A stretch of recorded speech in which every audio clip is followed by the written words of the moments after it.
There's something empowering about being a reality shifter, and that is you get to take your destiny in your own hands.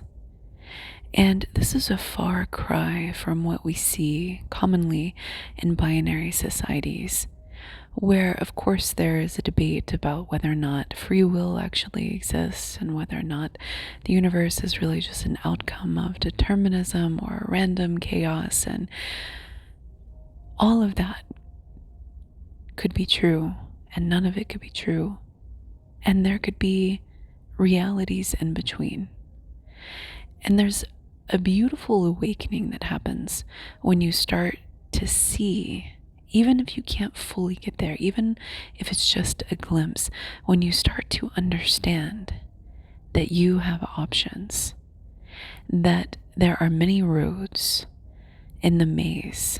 It's kind of like a state park has many trails on it, and you as the hiker get to pick which trail. You get to pick how easy it is, how long it is, how taxing.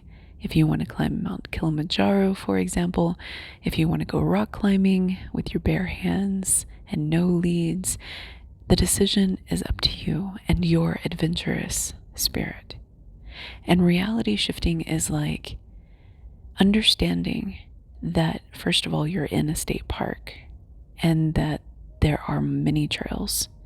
Whereas the average human, let's just be honest, the average human, myself included, before I was awake to reality shifting, only believes that there's one trail and that's the one that they're on and that they have been on. And they don't know how they got there. They may or may not have supplies. They may or may not have camping gear. And they may or may not be happy about it. And so reality shifting is like understanding that you have options, seeing the lay of the land, and then navigating. Now, just because you want to navigate to a different trail doesn't mean that you can do so tomorrow morning. It actually is a process where you have to awaken the psyche, you have to train the nervous system. This is what we do in the reality shifting coaching, by the way, is that we do exercises specifically targeted to upgrade your cognition and your sensory experience to be able to detect reality shift events if you're not already solidified in a fluid existence. We work to get you there. What that means, said differently, is as you're walking on a trail, you know how sometimes there's a convergence of like the red and the blue and the green. When you're in binary cognition, you only perceive, let's say, the red trail. And so by opening up your sensory system, your perceptual system, we then start to see those convergence points. And this is what I help my clients with, is detecting the reality shift events and then building out the cognition to be fluid enough to have a mental image in your mind that you are indeed reality shifting. And then we chart a path consciously. But when people are in binary cognition, they're just one foot in front of the other, one foot in front of the other. There is only one. There can only be one. And this, as I have alluded to in other episodes, like the neuroscience of intuition and the neuroscience, quantum neuroscience of reality shifting, what happens is the brain has a tendency of taking the convergence points of the red and the green and the blue trails. And literally, as you're looking at the tree, somebody that's in quantum consciousness will see all three of those little markers. But somebody that's in binary consciousness will only see one. And our nervous system has sophisticated processing that it actually eliminates the other markers. Kind of cool if you think about it. And so the powerful thing about reality shifting is that you get to rebuild your inner self, the way you perceive the world. And this is rather challenging, which is why it doesn't happen overnight. It's why you can be aware that reality shifting is a thing and that it exists. And then you have to practice it. Most people have to practice it because if you're coming from a binary society and your thought patterns are very fixed and very rigid, like most people's are, and you tend to take the magic of the universe and logic and rationalize it away, Mandela effect isn't real, it's your bad memory. Or it could be evidence that you are shifting realities, right? And so when you start to open up to the magic of reality shifting, you start to see that not only is there a state park with many different trails, there are actually many state parks.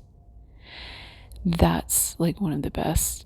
Oh, I have chills right now. I just get so excited, like getting a preview of vastly different spaces, vastly different societal arrangements. And then you get to actually create your own, theoretically. I mean, this is what I'm working on, and it is a process where I have to upgrade my own cognition and believe it that I can actually get to some of those creations. I had a conversation recently about this, and I get a lot of questions about this, so it's worth pausing here to reiterate it. If you are trying to get to a vastly different existence, a world that looks radically different from what you're used to, or if you're trying to change your appearance in crazy ways, you have to build your cognition and your sensory system to be able to accept, believe, and see it. That is the reality. And so when you are stuck in binary cognition, this becomes almost an impossible feat. So you have to upgrade to quantum consciousness. And a really great way to do this is to make sure that your feed is centered around people like Bashar, who teach about multidimensionalities, parallel universes, and other people, myself included, that help to shift your mindset out of the binary world. And there are others out there as well. But to shift your mindset out of the binary world and to expose your subconscious mind to believe that it's possible by seeing and hearing stories or instructions or whatever it is. And what happens, unfortunately, is that when you're in a binary society and people do not know about this, most people are asleep at the wheel. And lifelines have their own rhythm to them. There's collective lifelines and there's individual lifelines. And depending on where you're at, you are subjected to a series of collective lifelines that are tethered to you. And you can break away from those, but again, it's a process. You can exit the state park, but if you're deep in the woods on foot, then you have to navigate out. Unless you manifest yourself like a teleportation machine, like you can be creative with it, but then your cognition and your sensory system needs to be able to perceive that it's different. So what happens is that binary societies where people are not awake to this are heavily entrenched in there only being one existence. And you're either alive or you're dead. The 0 and the 1. This is the binary structure. Literally, it's the structure of information. It's the backbone, 0 and 1. And so that's a reflection of how people think in binary societies until they start to upgrade. And this is where we're at presently, at least where I'm at, presumably where you're at as well. We are literally seeing an advent in quantum computing and an expansion in thought patterns And as a result, we are seeing an expansion in technology and the ability to create and solve problems more elegantly than just, the way that we've done it in the past. So, unfortunately, though, the human cognition is primed and reinforced over many, many years to only perceive one plane of existence. Because in early binary societies, especially predating any sort of quantum awakening, there is no option. You're either alive or you're dead, and you have one life, and that's it. And everybody lives that way, and it's reinforced through culture, through emotional responses, like, you can't leave, no. So we're going to be tied together for eternity. I don't know about that. Yeah, no, I don't. Like the Church of Scientology made people sign contracts, apparently.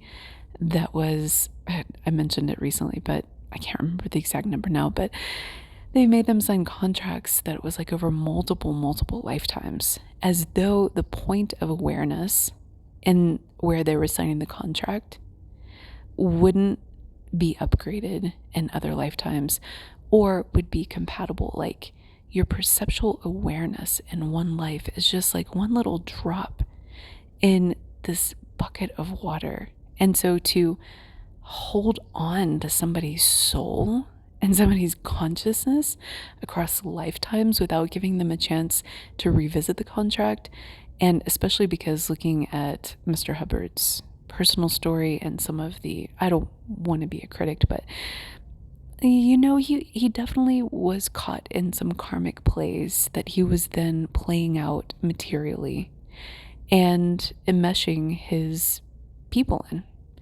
And there were some dominant submission things, and I think it's interesting to study.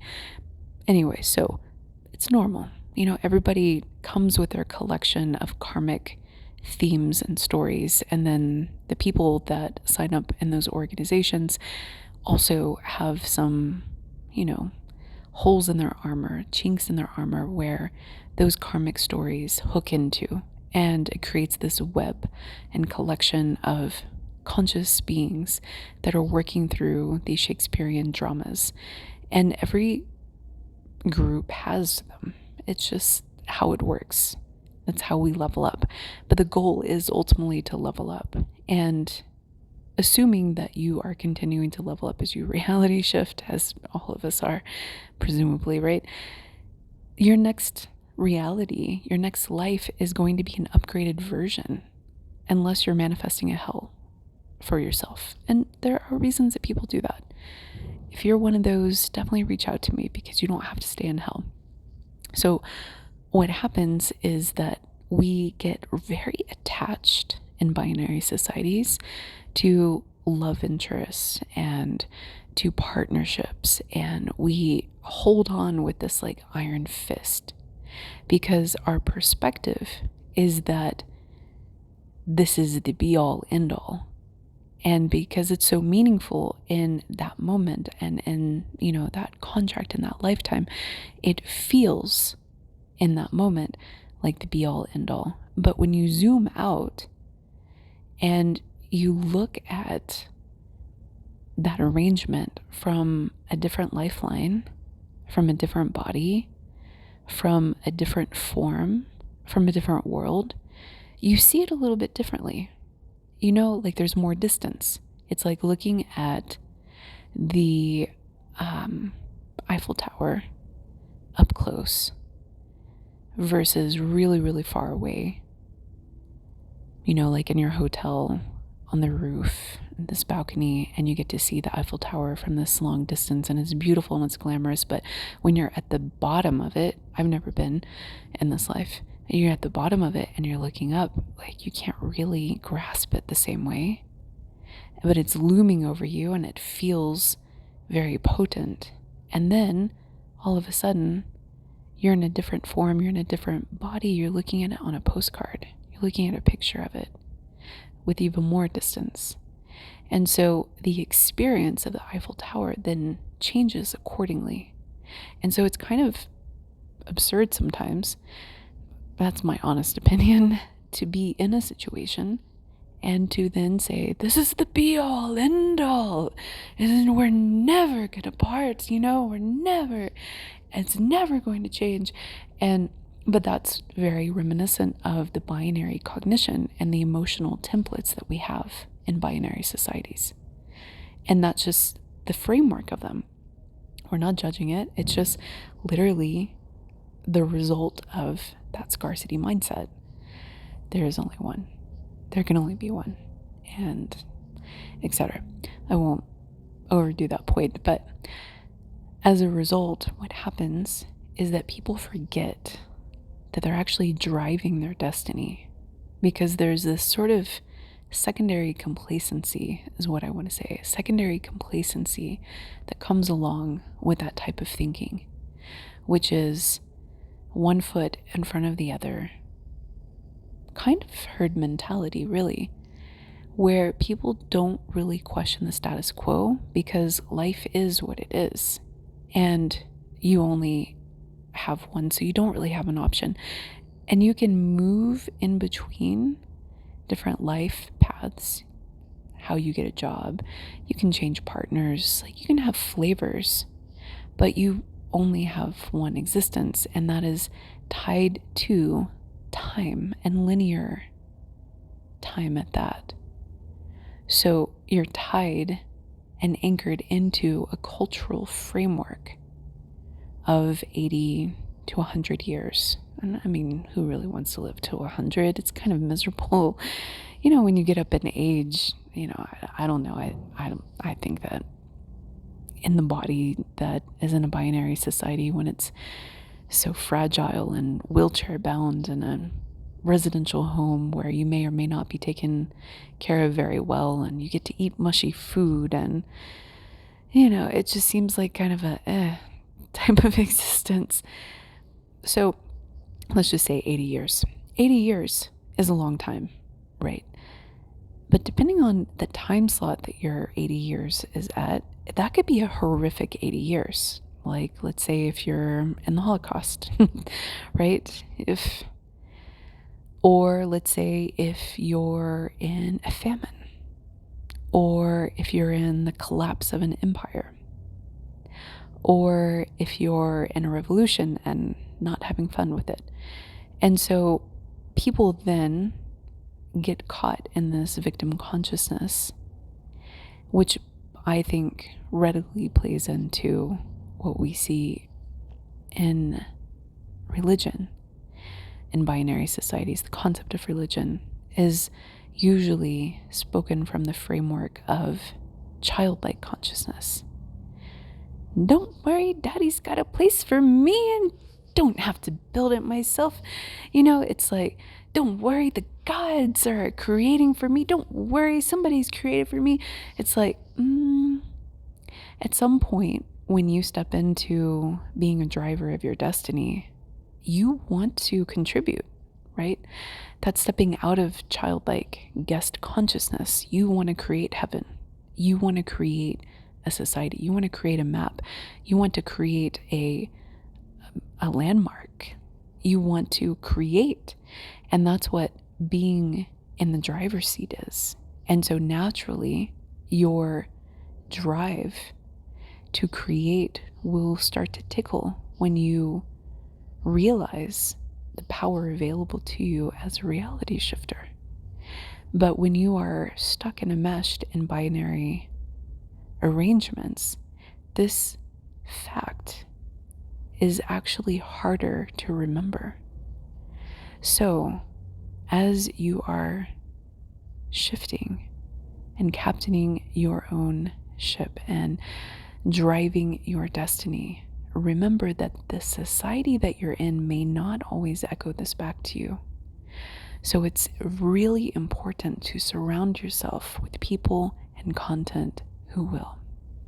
Okay, we'll talk soon.